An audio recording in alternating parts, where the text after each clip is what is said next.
Welcome to ILTV's Insider. I'm Aaron Porras, and our main topic tonight, the governing coalition seemingly on the verge of collapse. Major drama in the Knesset breaking out as the Bennett-Likud government crumbling at the seams, it seems. Less than 1 year into its tenure and after 4 consecutive elections, MK Idit Silman from Prime Minister Bennett's Yamina party resigning and defecting for the Likud under former Prime Minister and Knesset opposition head Benjamin Netanyahu. And while the exact reasons for her decision are still in question, one thing is for sure. The coalition's thin majority is gone, and the opposition is increasing its pressures in hopes of returning to power as soon as possible. So what's going to happen next? And if Bennett and Lapid can manage to stay in control, can the government even be effective? Joining me to discuss is member of the Likud party's Central Committee, Dor Harlap, and Jeremy Saltan, Special Advisor for Legislative Affairs and Director for English Operations in the Prime Minister's Yamina party. Now, I'm actually going to start with you, Jeremy. Prime Minister Bennett reportedly took full responsibility on the resignation of MK Idit Silman. Is he really to blame, and to what degree?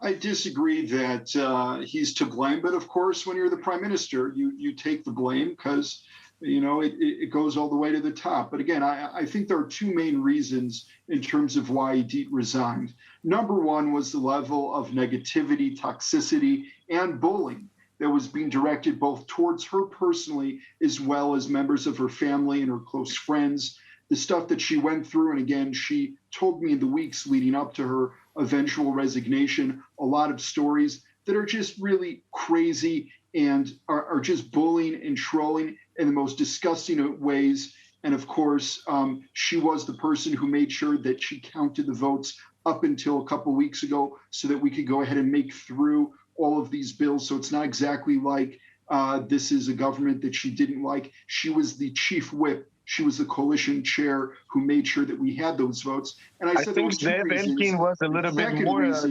Dor, it's important you listen to the second reason, because that one you might actually agree with. And that is that in this coalition, we had coalition agreements. And not all the coalition agreements with the Yamina party were honored. You know, we have a constituency that we represent in the Knesset. And when you have signed agreements with other parties, when you have commitments and pledges that are made based on the outline and understandings when we form this government in terms of how it's supposed to be. So, you know, unfortunately, there were people on the other half of the government that were not living up to those commitments. That caused a lot of frustration for Idit. And you can see based on public statements by Nir Orbach and others within our party that that is a very contested issue. And then I can also tell you that since Idit's resignation, and once the other side really realized that this is a real thing and that we're not just going ahead and complaining, but that there's a real issue here. So suddenly we see they've gotten off their high horses and have definitely seen improvement within that regard. Well, Dor, I want to turn to you now. You know, same question. Bennett is taking the blame on himself. Here we have Jeremy saying that he's just being diplomatic. Would you agree? First of all, yes, Naftali Bennett has the responsibility for that because it's his party. It's, you know, like, it's his fault. It's his party. He needs to make sure that all the people that are with him will be in the same alignment with him. But and they are not. Okay, I think that we can see from the behavior of Yamina's party's parliament members' behavior in the last week that they are not aligned with Naftali Bennett at all. And I think it's not only because the government is doing things that are not okay with them. It's also because of Naftali Bennett's behavior himself. Okay, I think that he doesn't do enough on the political arena, political side, to make sure that his friends are still standing with him. Well, now, what do you think? Yeah, okay, go ahead. Just a second, specifically about Idit Silman.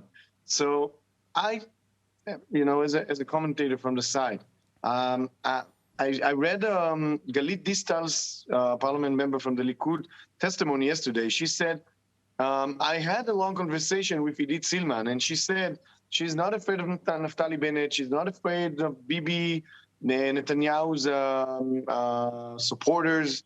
And she's not afraid of anyone. She's just afraid from God. That's what she told Galit Distal. And she said, I'm afraid to God that I will be. I'm being part of this anti-Jewish and anti-Semite. Sometimes in some actions, part of being of this coalition. So what do you think? What do you think was the nail in the coffin? Because again, we're a year in to this government. We're almost a year into this government's control. So what do you think exactly was the nail in the coffin that drove Saltan to defect? I'm not sure that there is a nail in the coffin. I think that she saw that she didn't get a backup from Naftali Bennett in the last week after all the conversation about the Chametz Passover situation in the hospitals with Nitzan Horowitz. I think that this issue was pretty affecting on Idit Silman, but I don't think that's a one thing that happens. I just think that, you know, you pour water until it's spilled off. So I don't think there is a specific thing that happened. So Jeremy, change her mind. So Jeremy, back to you. You know, again, do you think, based on again what Dole is saying here, that the right-wing parties, the Yamina Party, Naftali Bennett himself, are losing touch to any degree with the right-wing voter base and losing them? No, not at all. And again, I don't know what, Distal is saying, an MK from the Likud party, who you can just look at her Twitter feed in terms of the stuff that she herself has tweeted against Idit Silman for the last 10 months. So that's a bit rich. I know Idit Silman for 10 years. We've spent a lot of time together. I work with her. I spend quite a lot of time in her office, which is still next to the prime minister's office in the Knesset. She has the closest proximity to the prime minister, okay, within the office space of the Knesset. I've spent many hours having a lot of conversations. I will say even the opposite. Again, you can say whatever you want to say, but like you said. So, Dole, I'm going to ask that we try and speak one at a time so that we can hear. You're a commentator from the outside. I'm telling you from the inside, as someone who spent countless hours working side by side with Idit, who again was a member of my party until, just about a week ago. And I am telling you that if this was an issue-based thing, you would see the same thing that you're seeing from Abir or Nir or Ayelet or the others, and that is raising specific issues, making coalition demands, you make ultimatums, the other side either backs down and you get something, or you deal with the political process. When you drop a bombshell, at 7 a.m., this is when there are other parties involved. You have the Smotrich party, you have the Likud party. You see that this is not something that came from her from one day. So do you think that maybe she might rejoin, that she might come back to the coalition? Can something reverse this course? Yes. Yes, for sure. I think so. I think it's important to note the stuff she put in her resignation letter, as well as all of her public statements since she left the coalition. She's never said that she's going to vote against the coalition. From my understanding, it's now a 60-59. It's not a 60-60. Right. She said very clearly she does not want to be sanctioned like Sheikly does. All right, I want to get Dole's take then. She doesn't want to be part of this anymore. She doesn't want to lie to the people who voted for her. She doesn't want to be in a situation that the coalition is forcing her to be part of advancing issues that she's not for. And I think that the time out from the Knesset activity, the time out with the family, with the neighbors, with the people who cares about her, not just sitting next to her in the aisles of the Knesset. That's the time she understands, that she's taking care of issues she doesn't want to take care of. She needs to oppose these issues, and she cares about what she does. And as far as I see, it's not a political opportunism, because I don't see that she got a serious promises from the Likud. People are talking about promises, but we don't have a concrete promise from the Likud to Idit Silman, as far as I see it until now. Amit Segal said she got number 10 as well as the health ministry in terms of the next. It's not a specific. Of course, she said no to it because it would be a criminal offense if she admitted to that. So obviously, she's not going to say That's not true. That's not true. It is not a criminal offense for her to go ahead and accept that sort of a deal. There's a reason why she has not said publicly whatever was, done there. We know that she said by her own, she sat with the former Prime Minister Netanyahu, the opposition leader, at 3 a.m. the night before she went ahead and she did that letter. She wrote that letter. She said by her own testimony when she was in Smotrich's office, another party leader, the Prime Minister did not see it. Again, this was something that was, if you're going to blindside everybody, it's obviously not about a specific issue. It's not something that you could have seen in, again, the weeks going up until we went into recess. We're in the middle of a recess. There are no votes scheduled for the next month anyways. It's a very peculiar timing, if you ask. Of course, there are a lot of ways to speculate what happened here. But what I will say is this. It's very rich when I see people who do not know Idit. And again, I'm saying I know her very well. She's a friend of mine. We've known each other for 10 years. It's very rich when other people try to tell me that they know what Idit is thinking, what she is feeling, what she went through. Because again, being in the room, hearing her tell me the stuff that she went through is stuff that no one should have to go through. And it's quite rich now that people who are suddenly saying that they love her, the stuff that they themselves have said towards her and done towards her over the months leading up to this decision. Can you expand on that? I mean, of course, we've heard speculation that obviously there were pressure and even threats aimed at her husband, and even her children. But to what extent? Can you expand on that? Look, I don't want to go ahead and take personal conversations I had with Idit and go ahead and broadcast them to an international media. But I am speaking in generalizations when I am saying that not just was she targeted, but I'm saying the people around her, the staffers around her, the assistants, a lot of her neighbors, a lot of her family members. Why only Idit? Why only Idit and not other Knesset members? Why aren't we hearing this kind of pressure from everyone in the coalition? I welcome you to go outside of Nir Orbach's house. There's protests outside of his house. They've been going on for weeks. I welcome you to look outside of Ayelet Shaked's house. It is the same thing. To say that this is not happening to anyone else is just not factual. The fact is that everybody has been going through this. The high point was at the entrance, the formation of this government. It died down a little bit. But since the Knesset went into recess, there's been a resurgence and a new level of the toxicity, negativity, and bullying, along with the trolling that we've seen from the BB team. And it is Idit who unfortunately cracked, but she's not the only one that went through that. All right, Dole, I want to hear from you as well. So it's important to say that the other people in Yamina's party is not having this experience. It's very simple. Well, Jeremy just said that that's not true. That's not the case. That there are people in the Yamina party and others in the coalition who are experiencing that pressure.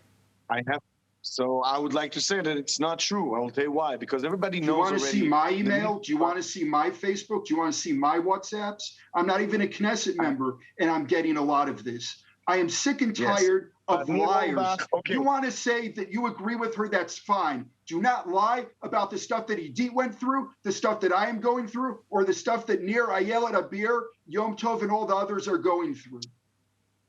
I will not stand for that. You are making the whole country is going through something crazy, and then you're coming for people protesting against your place and sending you emails. Protesting is fine. You are kidnapping the having a loudspeaker, and saying slurs and curses and using profanity at the children of MKs that have nothing to do with this. That is not okay. That is not a normal thing in a democracy. That is not the way that people act. Excuse me. When you protest in front of a Knesset member house, that's totally fine. His kids maybe live there. That's okay. That's our country. The parliament member is doing things that are affecting our country. Well, honestly, though, I mean, do you really think that that's okay? Why not protest at the Knesset? Why take it to somebody's home and put them and their family in the line of fire? Ayelet Shaked is never at the. So I will just say, Ayelet Shaked is never at the Knesset because she's not a parliament member today, member of the parliament today. And you can go outside the Interior Ministry if you want. I just want to say it's interesting. It doesn't work that way. The neighbors of affect Prime Minister our Bennett, lives, they and we are matter allowed when to they protest, complain, I but don't then want to when the get into neighbors this of Ayelet discussion. Shaked complain, they don't matter. I just want that picture to be out there. When the Prime Minister, he needs to go ahead and make security arrangements around his house, we should not shut up any of the neighbors. We should listen to them and give them a megaphone. But when it's Ayelet Shaked's neighbors, and suddenly politically it makes sense for me, so then we're going to just say that it doesn't matter and you're allowed to do everything. As far as I remember, during the Corona time, we had many protests in Jerusalem against the administration. I don't think it was something that happened almost every day, and that's okay. We are in a democratic country, so it's okay. We can protest in front of Prime Minister and in front of parliament members. Now, I agree with you. No one should speak with the kids of this parliament member or that parliament member in an offensive way about the things that their parents is doing or not doing. It's not a matter of the family. It's not a matter of the family. It's about the parliament member itself.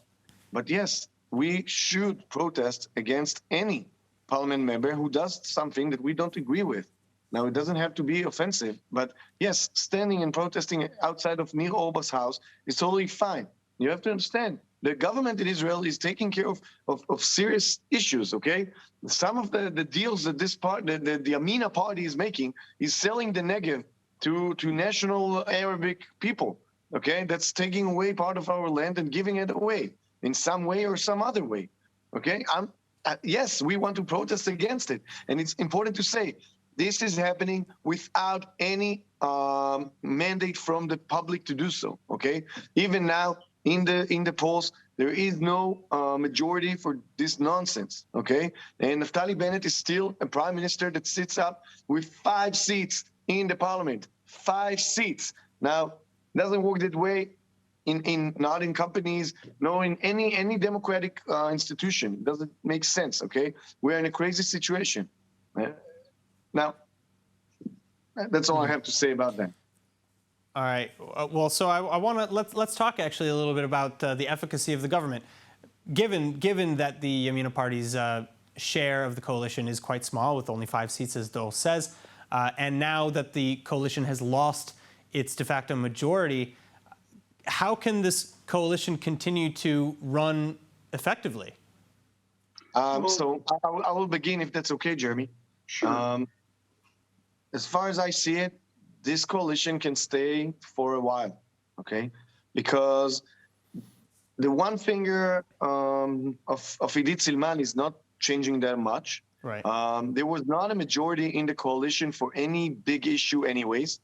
And the ministers are taking, in effect, their own policies. And they're not using the parliament as a main arena for bringing the changes that they want to bring. So I don't think that the budget will pass, but I don't think we're going to have elections in the next few months. Okay, it's going to take a year or something like that. That's all. Jeremy? Yeah, I mean, I'll agree that in terms of Idit's resignation from the coalition, it has zero impact on the executive branch of the government because she wasn't a member of the executive branch. The numbers there remain the same. In terms of the parliamentary majority, we don't need the 61st vote until March 31st of 2023. That's a year away. That's a long time. Yes, you have a long time. We can go by for quite a long time in this situation. And as I mentioned also, she doesn't want to be in a Shikli situation of sanctions against her. So her current plan is not to vote against the coalition, just to abstain or not show up for the vote. That way, when there's that crucial vote that she's looking for to be able to topple the government, she will still be in a position to have so without jeopardizing her future politically. So again, I don't think there'll be that much of a difference. We're going down from a 61-59 majority to a 60-59 majority. We still maintain a majority. We still have 60 votes to block any initiative coming from the opposition, because you need to have. So are we looking at a stalemate? And so are we looking at a stalemate for the next year with that's not going to run anything?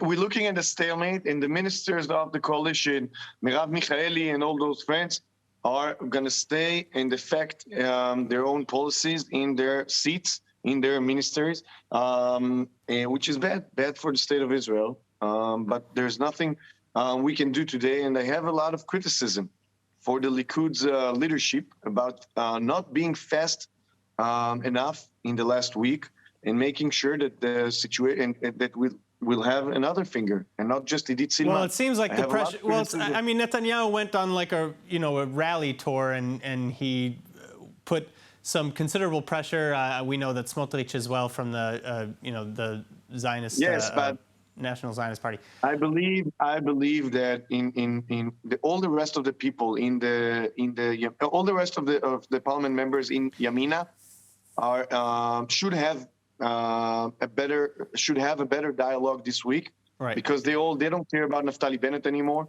They don't care about this bad coalition anymore. Well, and with good negotiation skills, it was. Well, let's hear from Jeremy on that. I mean, Yeah. Look, just last night, all of the Yamina members went ahead and had a nice dinner together to celebrate the 10th of Nisan, which is the Hebrew birthday of the Prime Minister. He's in great contact with everybody.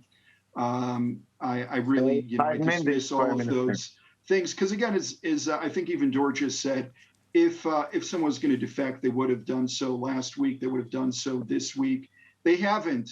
It's because, again, they feel much closer to the prime minister. They're very happy to be a part of the right-wing bloc of this government.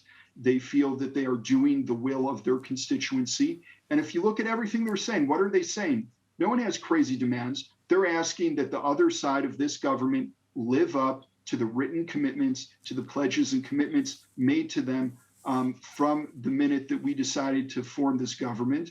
And that's a normal thing. And that's within the normal parameters of what happens during a coalition crisis. And that's what this is. This is a coalition crisis. But it's also one that, like I said, we're going to move through because despite what everyone is saying, there is no 61 votes to be able to have a early election vote. All right, Dor Harlap, thank you so much. Jeremy Saltan, thank you as well. And of course, everybody at home, thank you for joining us. I'm Aaron Porras, and this was ILTV's Insider. Please tune in next time for more on everything Israel, and let us know in the comment sections online if there's a topic that you'd like us to cover next. And finally, for more of the latest updates from Israel, make sure to subscribe to our newsletter at iltv.tv and sign up for our streaming platform, ILTV+. Thank you again, be well, and we'll see you soon.